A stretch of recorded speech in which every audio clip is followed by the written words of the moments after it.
शनी प्रदोष उपाय. शनी प्रदोष व्रताच्या दिवशी एका भांड्यात मोहरीचे तेल टाकून त्यात आपली सावली पाहून हे तेल शनी मंदिरात दान करावे. तेल दान करताना त्यात 1 रुपयाचे नाणे टाकावे. तसेच या दिवशी शिवलिंगावर 108 बेलपत्र अर्पण करा. शनिवारी हे करणे खूप शुभ मानले जाते. उडीद डाळ, काळे बूट, काळे कपडे आणि शनीशी संबंधित वस्तू ही दान करू शकता. असे केल्याने व्यक्तीवर शनिदेवाची विशेष कृपा राहते. व्यवसायात निराशा येत असेल तर या व्रताच्या दिवशी काळ्या कुत्र्याला गोड भाकरी खायला द्या.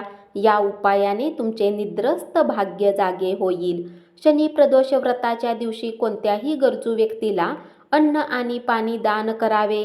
असे केल्याने व्यक्तीच्या कुटुंबात सुख समृद्धी टिकून राहते. व्यवसायात प्रगतीसाठी शनी प्रदोष व्रताच्या दिवशी घराच्या मुख्य दरवाजावर घोड्याची नाल लावा.